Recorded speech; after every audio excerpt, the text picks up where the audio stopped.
Hello everybody, my name is Jennifer Maker. Today we are making heart boxes on the Great Maker Show and Tell. So a year ago I designed this paper heart box and it's been a favorite of mine ever since. Recently someone on my Facebook group asked if I'd ever released a video on how to assemble it. I hadn't, but as it turns out I did make a video of myself assembling it back when I made it that I never shared. I know, shame on me. But I'm going to show you exactly how I made it in today's video. Now to make my heart box, I used 2 sheets of glitter cardstock. I happened to use red glitter cardstock for the heart, thinking that that would be oh so cute and pretty, but I instantly regretted the choice of glitter once I began gluing it because glitter cardstock is not easy to glue. So avoid glitter if you can. You're also going to want some vellum or wax paper for the insert here and some glue, and that's it. And you can get the free design and pattern for this heart box over on my blog at jennifermaker.com. So let's head on over there now and I will show you where to find it and how to prepare it for cutting. Alright, so over at my blog at jennifermaker.com, you'll find my tutorial for my cut work heart box. The instructions are all listed here along with the materials, but what we really want right now is the SVG file for the heart box itself. So click on Libraries, then scroll down and click Enter the Free Resource Library. Type in the password that you got in your email. If you don't have a password, you can subscribe for free at the bottom of every post. Once you're in here, search on Heart Box. You'll find 3D Heart Box SVG. Click it to download it. Make sure that you open it to unzip it. If you need any help with this, you can get a free tutorial at jennifermaker.com/SVGs. It will tell you all about SVGs and how to use them for my site. Over at Cricut Design Space, click on New Project, Upload, Upload Image, and Browse. Then go find that SVG that you downloaded and unzipped. It's in my Downloads folder and sorting by date, and there it is. So I'm going to click that and load it in. It will look like this when it comes in. And then we're going to click it and insert it onto our canvas. So here it is. Now we need to prepare it before we cut it because it has score lines. So first you need to ungroup this box. So click on the Ungroup tab. Now you'll see there's some lines that are really faint that say cut. Those are actually your score lines. So you need to select each of those. They're just like the outline of something. And make sure everything is ungrouped. All of your layers need to be ungrouped for this to work. So everything, just like that. Okay. So when it changes to a score line, it gets that dotted line there. And then you need to attach it to the base layer, just as I've done here. So I've got the off-white layer and the score lines attached. This one also has score lines, which you can see right there. I'm going to change that to score. And then we're going to attach it. I'm going to bring it to the front so we can see it. So there's the dotted lines. And I'm going to attach it to the score line. I'm going to rearrange these just a little bit so I can select them both and click Attach. You can, by the way, resize the heart box in any way that you like, up or down, right? It's right now it's really sized for the maximum amount of paper, so you don't want to go any bigger. If you click it, Make It Now, things look okay until we get to the red layer. On the red layer, they're separated out and you can see the outline of the score here. That means we didn't attach everything. We need to attach all the red layers to all of the score layers for it. So there's one missing right here. So I'm going to select that and everything else and then attach everything. So it's all together. That is the secret to attaching score lines. They must be with their base layer to work. Now when we click Make It, we see our vellum layer, our off-white layer with its score lines, and our red layer with its score lines. You can always confirm over on the left because it'll say Score and Cut. And if you want, you can move this little bit here so that you don't use as much paper, just like I did. All right, so let's cut out all of these things. I'm going to click Continue, and I'm going to turn on my Cricut because it's turned off right now because I got a new computer and was setting everything up. And this heart box is cut on 2 different kinds of paper. The white heart that you see there gets cut on vellum or wax paper or parchment paper or something see-through. You could really just use copy paper if you don't have vellum paper too. And the other 2 layers are cut on cardstock. So after you've cut out your vellum layer, you'll want to come back here and click on your layers and change your materials from Vellum or whatever you used to cardstock. So I'm just going to use medium cardstock. We could, of course, do cardstock intricate cuts because this does have intricate cuts. Sometimes that helps, sometimes it doesn't. I'm just going to use medium cardstock. And my pressure is set to more. Cut this out. All right, so here's all my cut pieces.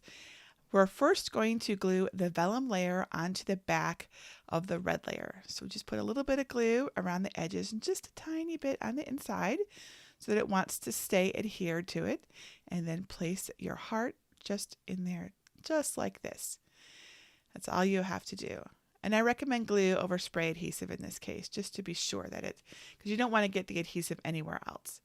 So fold up the sides just like this. Make sure that everything is well scored, and because we scored this. So if you didn't score this, you'll need to either score it by hand or just fold very carefully, as I'm doing here. And then press down, and the same on the other side. And sometimes if you fold up like this and then fold down, you can get a cleaner fold. That's what I'm doing right now.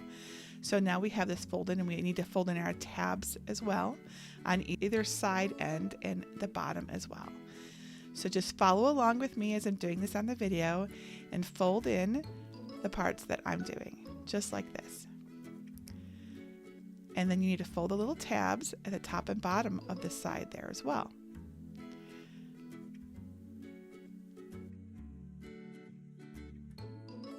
All right, so we're going to glue the bottom edge just like I'm doing right now. And I'm using glitter cardstock, so it takes a while for the glue to set. That's why I recommended that you don't use glitter. And then you're going to glue up the bottom edge as well. I know my hand is covering that, sorry, but it's right there along the bottom of the red layer. There you go. There we go. We can see that now.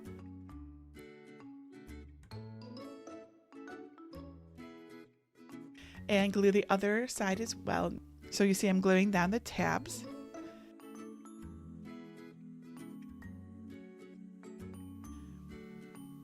As well as basically all the tabs are getting glued down right now.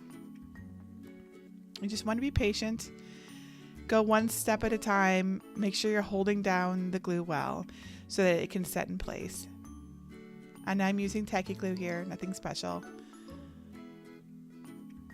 It is fairly stiff cardstock, it's definitely 80 pound, if not more than that.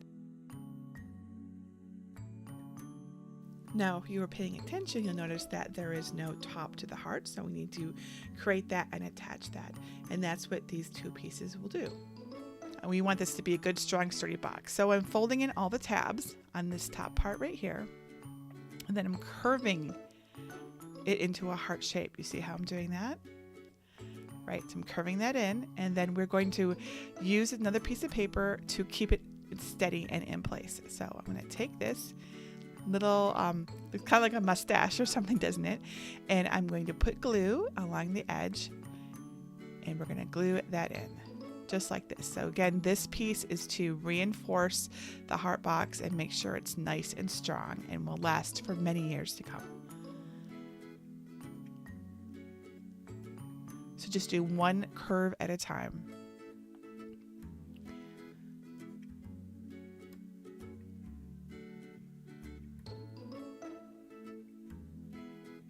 And once that side is dry, you'll do the other side.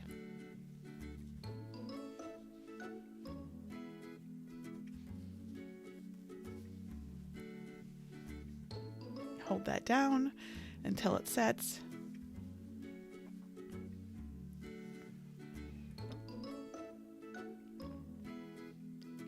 All right, so there we go. We have done that, and what we're going to do is glue on the curves of our box. And they just glue right here, just like this. And this creates the top curve of our heart.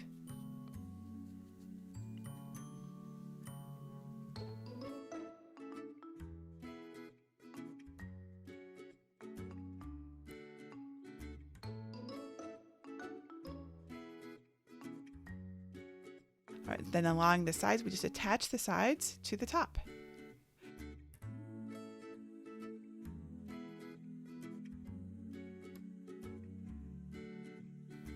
And then we glue the other side and the tab as well. You might find it easier to do from the inside so that you can press down on those tabs while the glue is setting. And I'm using a tool here to make sure that everything is touching so it's in contact as the glue dries. That's a big deal, when you're trying to glue something and you're just not sure that it's setting. Make sure that it's got really good strong contact. And clean up the side there if you got a little extra glue. And then we're going to glue down the tabs at the top as well to make sure that everything is glued down and secure. This is the top of our box. We want it to be in really good shape, since it'll be the part that gets moved, on and off the box so much. All right, so that is the top of our heart box. Now we are essentially going to repeat the entire process for the bottom of the box. It gets put together exactly the same way. It's just a little bit smaller so that it fits inside the top. That's really the only difference. So we fold up the sides just like before, fold in all the tabs just like before.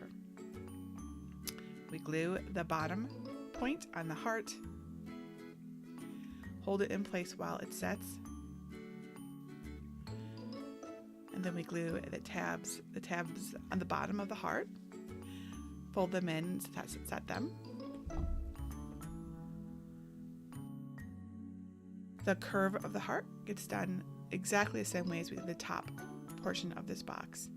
So we start by gluing one curve and then the other.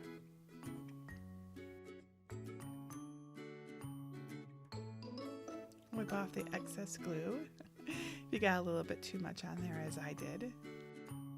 All right, so now we glue it to our bottom box, just like it's exactly the same way as we did the top, just the bottom is different paper, that's all.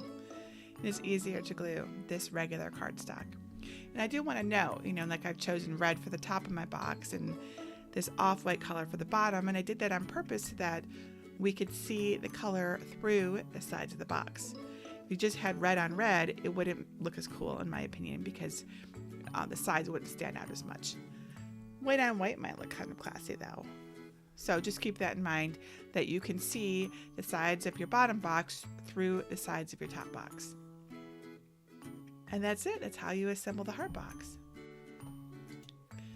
I think this makes a beautiful gift box for a special someone, Valentine's Day, or a romantic thing, or just to tell someone how much you love them.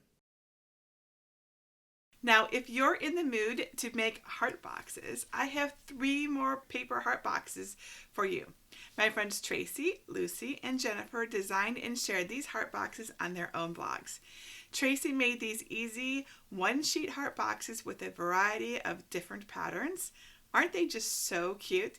And Lucy made these classic heart-shaped candy boxes, perfect for small gifts. And Jennifer made this sparkly vintage heart box using the print then cut feature. You can get these free patterns for all of their heart boxes on their blogs. Check below this video for links to their awesome projects. And one of the best things about these heart boxes is the people who made them.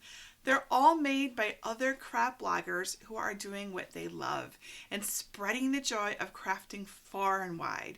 I've had the pleasure of helping each one of these individuals start or enhance their blogs, and it's such a pleasure to watch them grow and soar. And I know some of you might have thought about craft blogging and wonder if it's right for you. I get a lot of emails about this. And if you're thinking about starting a blog or have a blog already and want to turn it into something that can support your family, as I have, I can help. Just like I love to teach you how to craft, I love to teach you how to blog too. So come on over to my blog at jennifermaker.com/bloghelp, where I have a ton of totally free resources that can help you start making a craft blog, or really any blog. I have been only blogging for a little over 2 years now, but in that time I have turned something that I love into an amazing resource that supports me and my family. Like, you wouldn't even believe how amazing it is. Even if I told you, I've changed my life literally, and every morning I wake up just amazed that I get to live this awesome life. And I'd love to help you create a life that you love too. Well, that's it for today. Remember, if you can tell me what you want to make, I can show you how to make it. Until next time.